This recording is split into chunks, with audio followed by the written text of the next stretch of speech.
focused on offering competitive wages for teachers while controlling costs such as board contributions towards employee health insurance. At the most recent negotiation session, the board offered a highly competitive salary schedule increase over the next 2 years.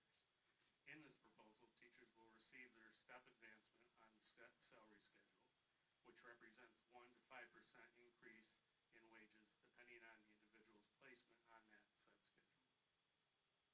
Beyond that, the board has proposed an additional 4.5% increase to the salary schedule for the 2025-26 school year. In total, teacher wages would increase between 5.5% and 9.5% for 2025-26 alone. The district also proposed to significantly increase the starting wage for teachers in their first year.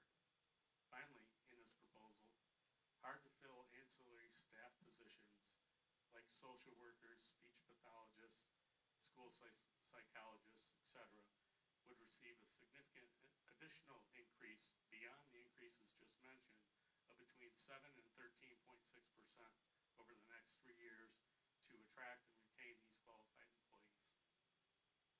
The district has not been able to publish a full 2025-26 calendar at this time. Under Michigan law, the calendar is a mandatory subject for bargaining, and therefore a full year's calendar will not be available until this is mutually agreed upon through negotiations. The district will continue to publish an updated partial calendar as it becomes available. The Board of Ed is committed to reaching a mutually agreed upon contract with the CEA. Despite not having a settled contract at this time, we fully believe that both parties will act in the best interest of students and the classroom learning environment will not negatively be impacted. The Board of Ed is also pleased to announce that a tentative contract agreement was reached with the district's transportation employees last Friday. That agreement must now be ratified by both parties. The board is grateful for the service of our outstanding transportation staff and is pleased that we were able to come to this agreement. Now we'll move on to public comment, item number 5.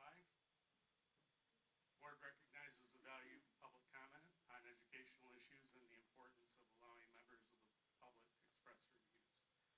Please limit your time to 3 minutes in its duration. Participants shall direct all comments to the board and not to staff or other participants. No person may address or question board members individually. The board cannot accept public comment regarding personnel issues. All personnel issues should be referred to the superintendent. Remarks shall be made gracefully, respectfully, and professionally. First up is Jen Act.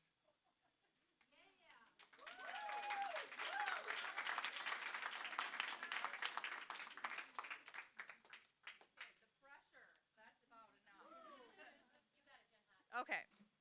First of all, I appreciate the opening. However, there are 2 sides to every story. Just let's start there. I want to be very clear. I am a huge advocate for our teachers and our school system.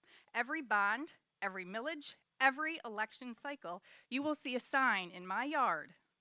I've organized several school supply drives. If a teacher needs supplies or the PTO is hosting a staff appreciation event, I don't hesitate. Take my money. I have always stood behind our educators because they are the heart of this district. Respect and value are passed down from the top. When leadership fails to model them, the entire structure is broken. That's why I'm so disappointed in this administration right now. Why are our educators, the very people who make the biggest impact on our children, not being shown the appreciation and respect they deserve? Let's say hypothetically, we have a superintendent who values his educator more than any superintendent in the history of superintendents. But at the same time, we have staff and teachers who are grasping to feel seen and heard, dealing with constant roadblocks and a feeling huge lack of support. Then we have to ask ourselves, where's the disconnect? Who is in the chain of command is not doing their part to foster the relationships built on appreciation and gratitude. I urge this board to talk to our teachers and to their staff. If there is a weak link, it needs to be identified and corrected. This is a trickle-down effect. For families, the first line of contact, the real first impression of our district, is the teachers. This is the person our children see every day and the one that we as parents build trust with. Next is the principal. Most know who they are, but rarely need to interact with them. After that comes the administration, the school board. Some may recognize the superintendent's name, but very few know him personally. And if you ask the average parent to name the school board members, I'm going to say the percentage that could would be pretty slim. This isn't to diminish the importance of the administration. Their roles matter, but the reality is the teachers are the foundation of our schools. And where there's a lack of contract agreements with those teachers, it sends a message that their value is negotiable. And that message is frankly embarrassing for our district. I urge this board and administrators to prioritize contracts in a swift, fair, and respect our educators. Our teachers deserve better. Our staff deserves better, and ultimately, our teachers deserve better. Thank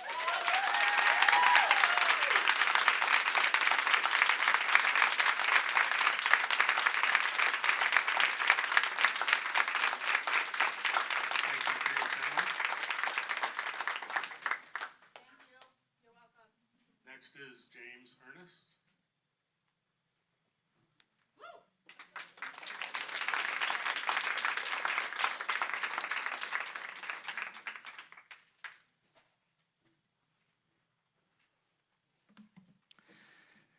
Maybe nothing is easy for a school board. Lots of things are complicated. Some things are definitely hard and debatable. Some issues just have to be divisive.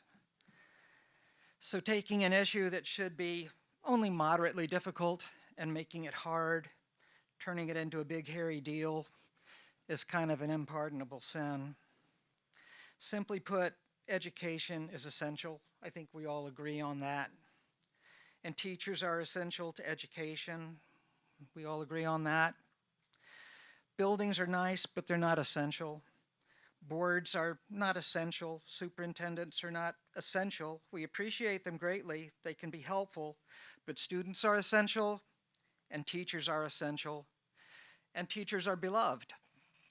Collectively, teachers are, next to our mothers and fathers, the people who do the most for us when we're children.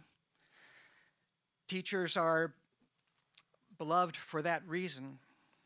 So for many of us, dickering and bickering with our teachers strikes us somewhat like dickering with our mothers.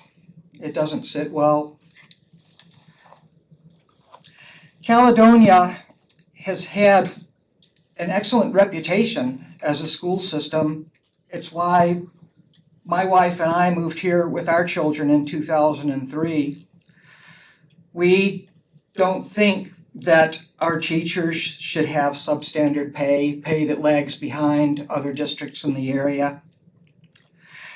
I have had no inside information from the negotiations that have been ongoing, but I would say, given the late date at which we stand now, this late date and still no contract, I'm skeptical of any assertion that the administration has been negotiating in good faith and with generosity from the beginning. It wouldn't have taken this long. So just a plea, please get it done. Please make sure that our teachers are well compensated and are not lagging behind others in the district. We value them very highly. Thank you.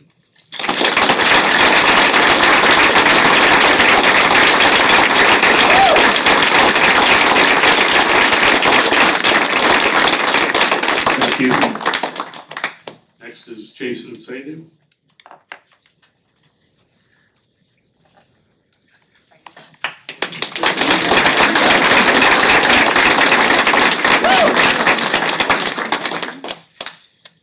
Good evening. Jason Sadu. Used to sit up there, so it's different being on this side. I'm going to talk a little bit something different because there's a lot of people here to talk about the negotiations and contract. But a couple of the recent board meetings have brought to my attention something that I'm also a little bit passionate about, and that is on a cell phone policy. Our district, I think, already has a pretty good balanced policy, at least at the high school, where kids can't use them during class but can use them in passing time. It's been very beneficial for me and for my family. Personally, we get text messages, can I go to Ice Cream Express after school at the middle school? It's great for meaning I don't have to go to the pickup line at Duncan Lake and add to the traffic. Can you bring some pain medicine? I'm not feeling too well. Can I get a ride home with my friend instead of you coming to pick me up? All of these things, right? Quick, easy, and it makes it beneficial. I know we've had someone else come and speak in favor of a bell-to-bell ban. Concerns about distraction, inappropriate content, and kids being less social at lunch and at passing time. I appreciate the concerns. I do. I think he does a great job raising concerns on all this. But I think these are matters for families, right? From a parental rights standpoint, if you think they're going to be a distraction for your kid, tell them leave it at home. Tell them leave it in their car, don't buy them one. For the idea that it's making kids antisocial, right? Just look at pictures of commuters on a train, faces in the newspaper. Doctors' offices, faces in the newspaper from long before technology. Before papers, it was books. After then, it was Walkman, then the iPod, and now phones. So people find ways to still make meaningful connections while finding other ways to occupy themselves. My kids can't wait to go to lunch and talk to their friends.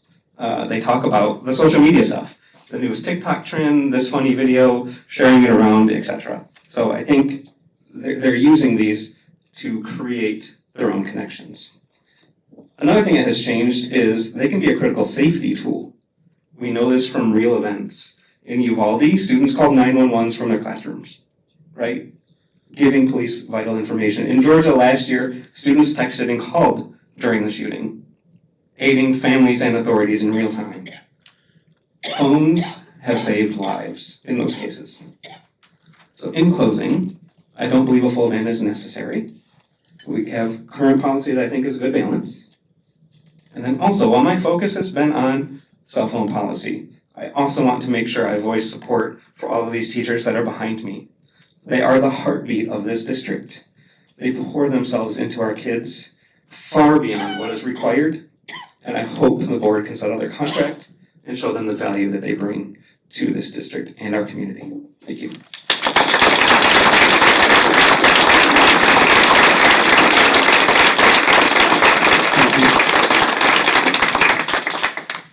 Next is Kim Gates.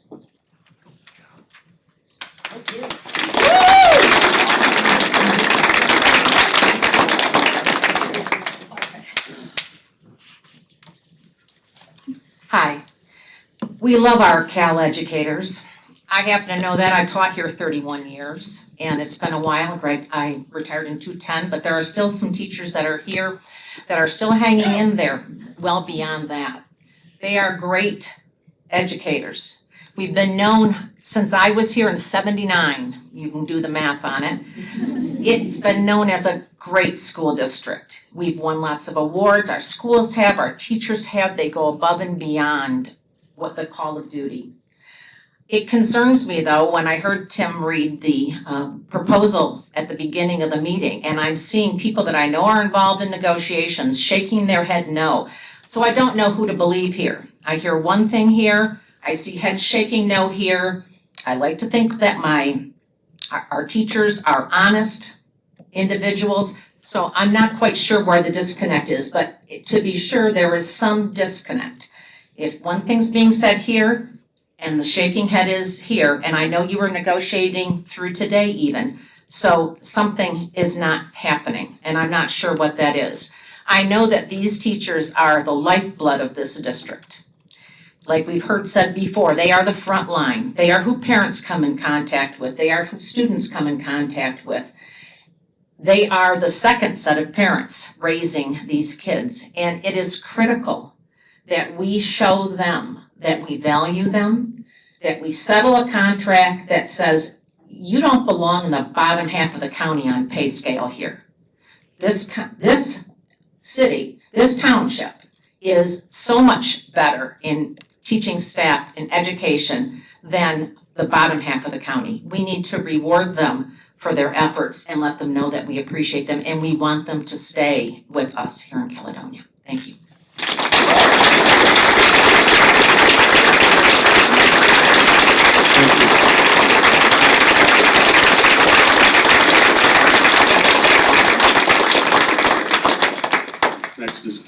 Kimberly Jackson. Woo!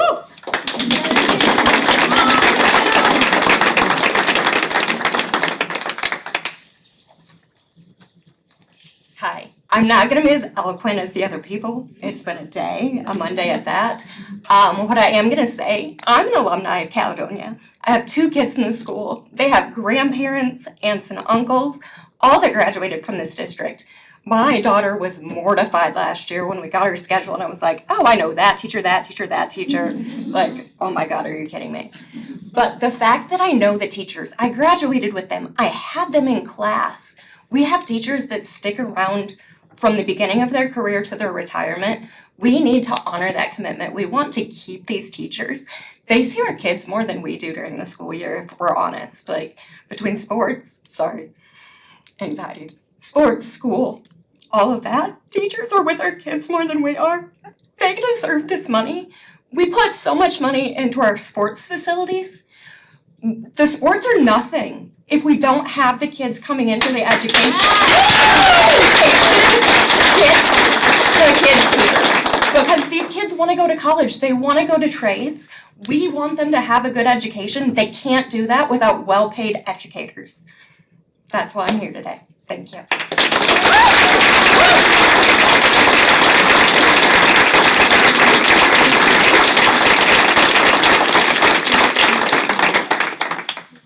Next is Susan Rioch, is that right? Riyadh. All right, Riyadh. Sorry about that. Oh, no one can say it right. That's okay. That's fine. So my name's Susan Riak. I've lived here for 20 years. I have 5 kids. 3 graduated from Caledonia High School. I currently have 1 at the high school and I have 1 in middle school. I'm a CPA. I used to be a public accountant and an auditor. I'm here today because I'm supporting our students. And because I'm supporting our students, I'm supporting our teachers. I would like to get this district to get back to focusing on students and education, supporting learning. I thought our motto was cultivating agile learners. If we are cultivating agile learners, the focus should be on the students. And who impacts the students most directly? It's the teachers, it's the parapros, it's the counselors, it's the school staff. Then it makes sense that we should be spending our resources on supporting teachers, parapros, counselors, and school staff.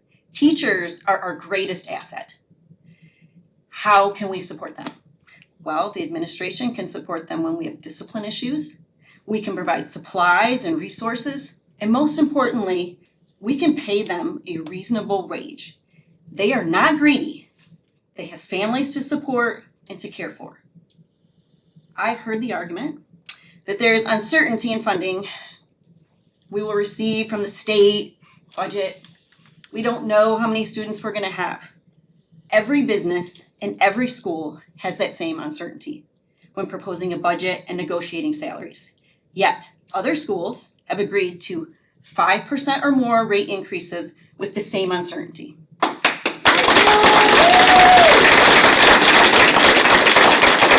And given this uncertainty, I would not expect our school to move over $1 million out of the general fund until the teacher contract is finalized.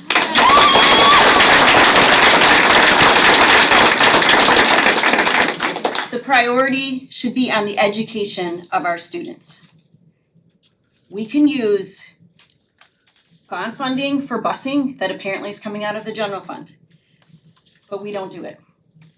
So I would like you to please show our teachers and staff that they are valued.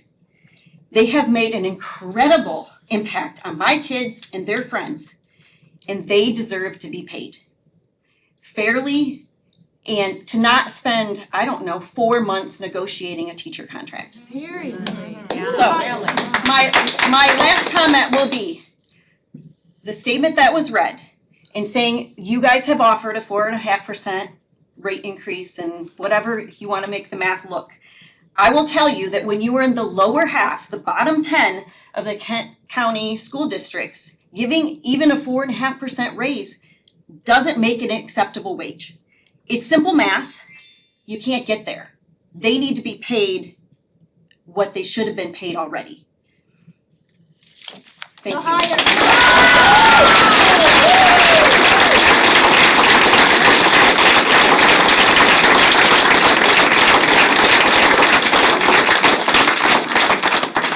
Next is Josh Rose.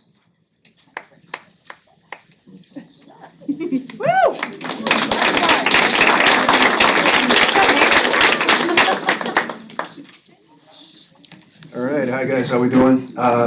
Teacher for 28 years, and you guys are like, who is this guy? I teach at Lowell, so just to tell you, you're like, maybe, who is this guy? I just gotta say, we moved here in 2016, and we have loved our Kettle Lake family, and our middle school, and our high school, and our coaches. It's been great, and we've loved everything about Caledonia. I wanna do a different perspective. I wanna do a big picture perspective. I just put my starting salary in 1998 into an inflation calculator, and I got $57,000. So step one, what we've done in this country and in the state is we have made it so that teachers cannot keep up with inflation. And it's wrong. Every year we get poorer compared to past generations of teachers, and you guys are like, whoa, what about the healthcare? That's kind of out of our hands because healthcare has had enormous increases in its costs year after year, nearly 10% year after year. That's a societal problem, not a we problem. And what I want to see is the pendulum shift back to rewarding teachers in times that are good. Yes. We always hear when times are bad, it's like, oh, you got to take your lumps, times are bad. But when times are good, teachers should be rewarded. And teaching, like everybody knows, is one of the most important things, jobs that we have in our society. And I think everybody agrees with that. But I just feel like we need to shift the pendulum back. I don't expect $57,000 for step one, but we need to keep people in this business. Right now, in our school, we're scraping the bottom of the barrel. We just had to hire somebody from California for a STEM job. Why? What's wrong with the people in our community and our young kids wanting to go into education? We have to move the pendulum back so that education is a desirable career so that people enter it and keep this machine rolling and keep our quality product that we have every day and making smart citizens who contribute positively to society and are able to reach their dreams. That's it. Thanks.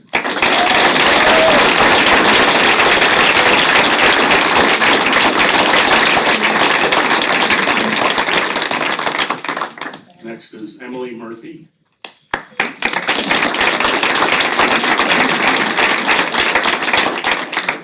Hi, I'm Emily Murphy. I've been to a lot of meetings, I usually just sit and listen, but today I felt the urge to speak up.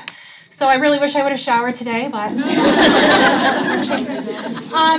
Before I start, I have 3 kids in the district. It's my first year with 3 kids in 3 different schools. So that should be fun. And I just wanted to take a moment and ask any staff or coaches out here that have taught my kids, have helped me raise my kids to stand up or wave or just say hi. There's at least a dozen. They're in the back. They're everywhere. So I just wanted to come and stand up, and they have helped me raise my kids. They support my kids, and I just wanted to come and say I support them. I just got back from my first orchestra fitting, $50 for a cello. I know many of them have kids in the district.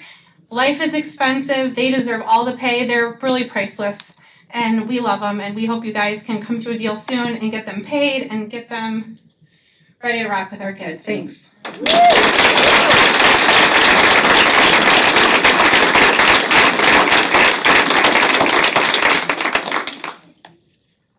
Thank you for all the public comment. We do appreciate hearing what's on everyone's mind today. Next, we're going to move on to our consent agenda. Item A.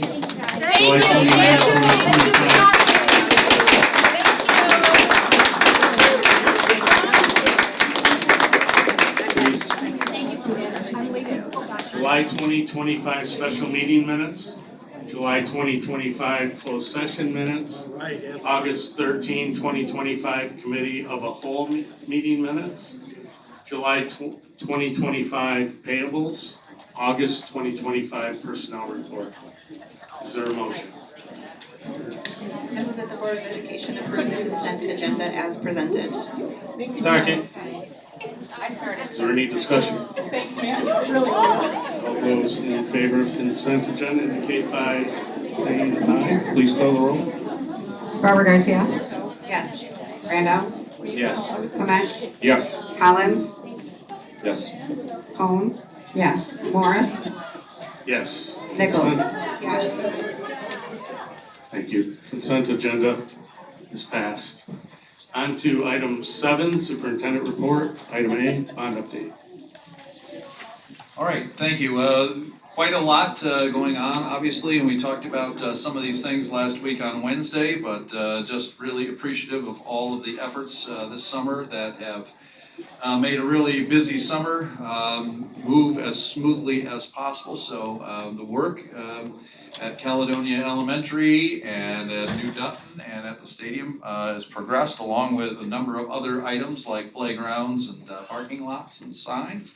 And so we're really, really excited for our students now to come back and enjoy these facilities. So just a heads up on a couple of dates. First of all, New Dutton, we will be having the ribbon cutting and a community open house next Wednesday, this Wednesday rather, like 48 hours from now. The ribbon cutting will be at 5:30 and then the building will be open for the general public until 7 o'clock that night.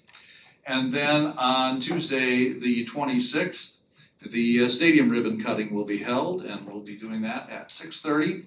And then the stadium will be open for the general public until 8 o'clock at that point. And of course, this year we're recognizing the 75th anniversary of that stadium, and it's also the 20th anniversary of our football state championship. So that's a very exciting time. And of course, today it was particularly wonderful to see the press box get hoisted up on top of the bleachers. 35,000 pounds worth is now up on top there of the bleachers. So looking forward to those great events.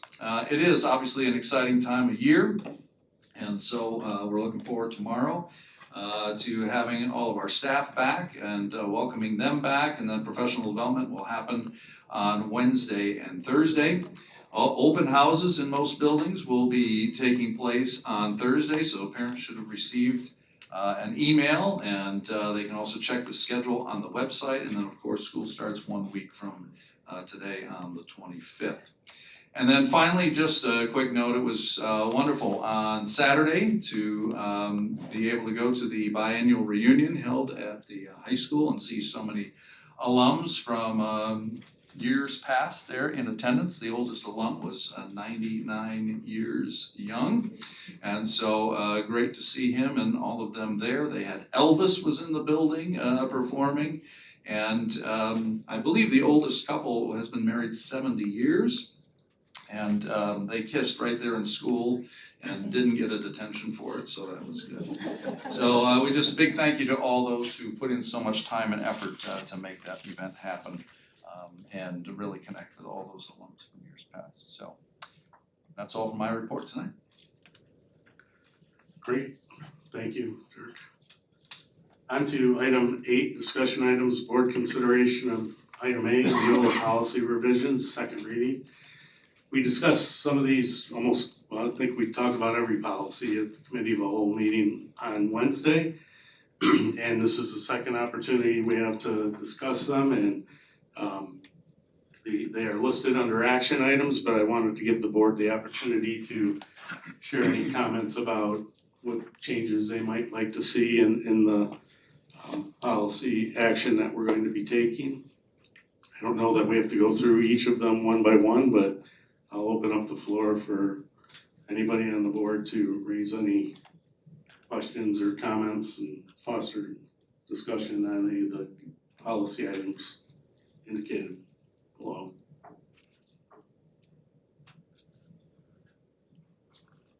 The only one that I brought up, if there's anyone else I can come back to, but the policy 8500, the USDA non-discrimination statement, my only recommendation would be to strike the optional text and have it read as the non-discrimination statement reads on the USDA non-discrimination statement, so I'll pass that down. And you can match it up if you would like. I know when we discussed it, the text was parenthesized, and after speaking with Dirk and Neola, they indicated that was an optional to the board, as things have rapidly changed over the last years when it comes to USDA and non-discrimination policy. I'm assuming that we typically follow the feds in terms of that type of stuff. Is that what we asked? Yeah, so Neola, of course, takes every new change that comes down the line from the federal government and seeks to incorporate that in the policies. In this particular case, since the time that this update came out, which was February, and we began preparing it in April, and then we had discussion starting in June. So in that time period, things have changed in Washington DC, and so this change here came as a result of that. It is in checking with them, it would not be out of order to keep it as it had been originally put forward in their update, but this has also been altered since then, as evidenced by the USDA website itself. I'm curious if we would also have to change the beginning of that statement if we did this, because the current reading says that it's also in accordance with federal civil rights laws, and I think that the statement as it reads now is still consistent with federal civil rights laws, despite some changes that have been made on the national scene. So I'm curious if we would also have to change that. That's a good question. I think if we wanna bring that up and have that discussion as a policy, we can do that, but at this point, we're discussing the USDA 8500 policy. I think it's a good idea to do that. Yes, I would agree, because if we did not strike that from the statement, we would not be in compliance with what we are saying, we would be in compliance with. Right. Maybe Dirk, if you have any information on that at this point. If you could just point out to me, Brittany, where you're talking about. Yes, in the very beginning of the non-discrimination statement, it says in accordance with federal civil rights law and US Department of Agriculture. Civil rights USDA? regulations and policies, and that is exactly the way that this USDA non-discrimination statement reads. So- And then but here, this is inconsistent with the current civil rights laws. Which is a different document altogether. All right, we Yes. can check into that. I think we should look When at when I asked Neola on this, they stood behind that statement, so I can ask them about that aspect of it, so. Yeah, I think we should. I would agree. We might as well get some clarity. Oh, sorry. I would agree. We might as well get some clarity right before we. Yeah. Yes, you think that's a good idea? No, definitely want the facts. We want to make sure it's correct. Yeah, I'm in agreement with getting clarity on it. I like, if we're gonna say that we're making this non-discrimination statement consistent with the USDA, I like the fact that people could look it up on their website and they would match and mirror one another, as long as it's comprehensive. So yeah, I'm in favor of getting that information, but I do like if our website and policy would also match the USDA's policy as close, so that they reflect one another. Then I would have a follow-up question. So if the USDA policy changes at any given time, we would be notified probably sooner rather than later so we can revise our policy, right? Rather than waiting, if this was changed a while back. Yeah, and now so we're- the next update, for instance, Yeah. next update, for instance, is coming Yeah. out here shortly, Would not be as so, responsible. I don't know what's going to be in that yet. That's coming out soon. So I would just, I guess for me, again, being new, I would just ask that we have it more timely if things are changing that quickly, right? So that we can act on it quicker than, wait, that's all. Then we could update it. Correct. In effect, update our. Do we have any idea how much policy we have coming down the pike? No idea. Haven't received it yet. Let's find out. We wanna have the time it takes to look at all this and be clear on what it says and go through the two readings. Are there any other policies that we wanna discuss ahead of the action item? We'll have another opportunity during the action items, but The only other question I had is we just had two of the policies that had that language, right? Or it's the non-discrimination That's language? correct. There too. Okay, okay. It's in the wellness policy as well. so that would be 8500 and 8510. So to be clear, Tim, are you thinking we table this on those two until we get clarity? Is that? No, I think if we're all in favor of changing 8510 and 8500 to match the non-discrimination policy of the USDA, which is referenced in both of those policies, then there's no reason to wait. But I think to what trustee Barbara Garcia was saying, this is also being referenced in the Federal Non-Discrimination Act, and we should look at that, and if that changes, we should be looking at other policies that are affected by that.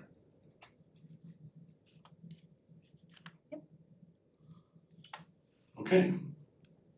Seeing there's no further discussion, move into action items. Item number 9, Neola policy revisions, second reading.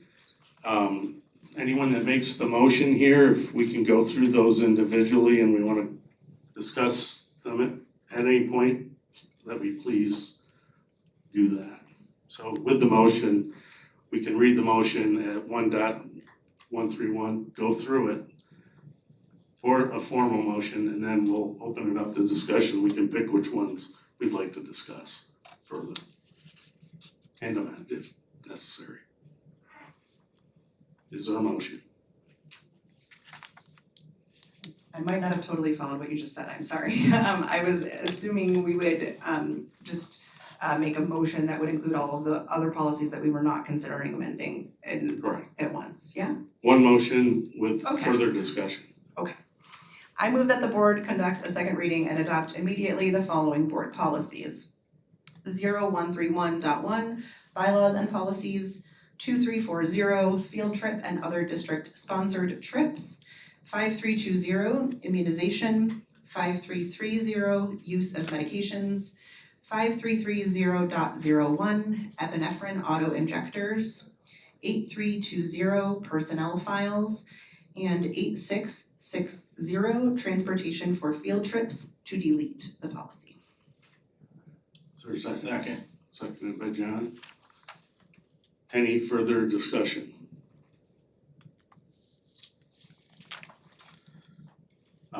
I would raise a motion to adopt the non-discrimination statement found in, to amend, I should say. If I could, a motion's on the table and it's been seconded, so we need to deal with that first, Right. and then we can come back to Right. anything else.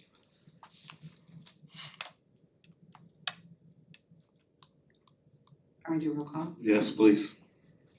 Collins, Yes. Cone, yes, Clement, Yes. Randall, Yes. Robert Garcia, Yes. Nichols, Yes. Morris. Yes. Now we need discussion. I recommend that we modify 8510 and 8500 to include the non-discrimination statement as written from the website of the United States Department of Agriculture. I'll support. So I Is guess there I think we support need a for the little bit of, amendment? I think we need a little bit of clarity about exactly which parts of the current green text under the non-discrimination Yeah. statement you're looking to amend. Okay, this is And specifically what you want it the to say. non-discrimination statement as it's written in the paragraph, in the first paragraph, in 8500 and 8510. We're just take the non-discrimination statement from USDA. Basically, we're copy and pasting it and. Right. So if I could, I think it would be better, we would be better having us let this get put down in writing, and then we can bring this back, I would say, next month. Because the language in this particular thing off the USDA website references the USDA, its agencies, offices, and employees and institutions participating in administering programs are prohibited from discriminating. And that's not the way our policy is or should be worded, because our policy only pertains to ourselves. So I would prefer to have us, if there are questions here, we need to look into it, let's correct this the whatever way it wants to be corrected, and then we can bring it back and do it next month on that. So would we table 8510 and 8500? That sounds to me like the best idea. Okay.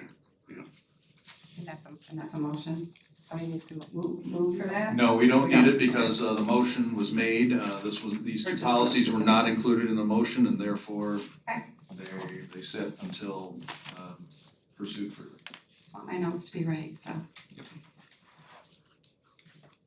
Okay, so we'll be taking no action on this item until the next meeting. Is that what I'm hearing, the board? Okay.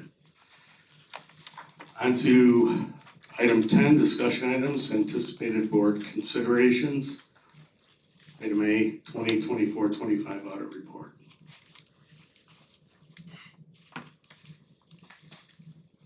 I think it's Sarah.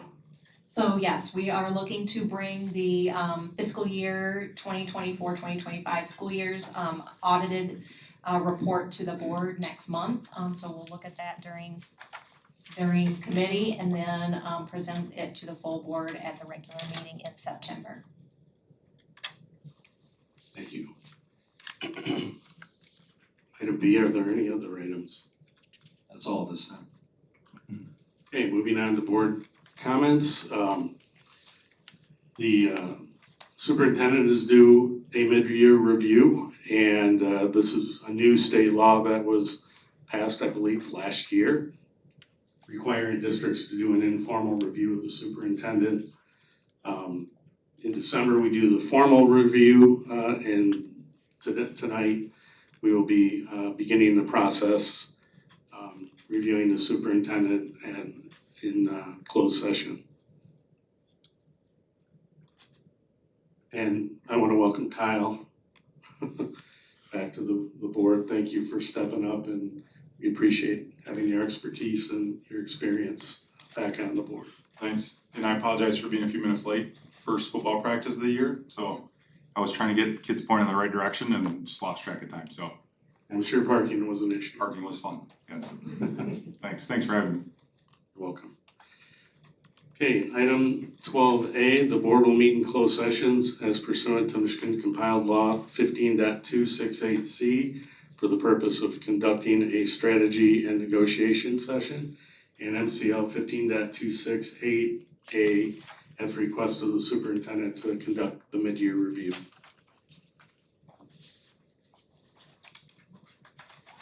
Motion. So, I'll support. Need a motion. Have a motion. I'll second. Great. Please call the roll. Randall, Yes. Robert Garcia, Yes. Clement, Yes. Collins, Yes. Cone, yes, Nichols, Yes. Morris. Yes. We are officially adjourned for closed session at 6:48.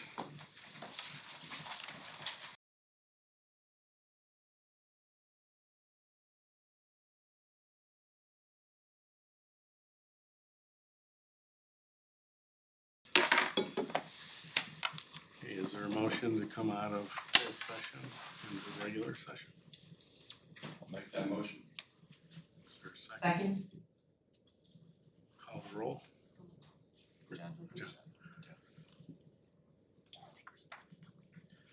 Randall, Yes. Robert Garcia, Yes. Clement, Yes. Collins, Yes. Cone, yes, Nichols, Yes. Morris. Yes. We are in regular meeting mode, and the next item on the agenda is adjournment. Is there a So motion? moved. Second. All in favor indicate by saying aye. Aye. Opposed? We are adjourned at 7:56.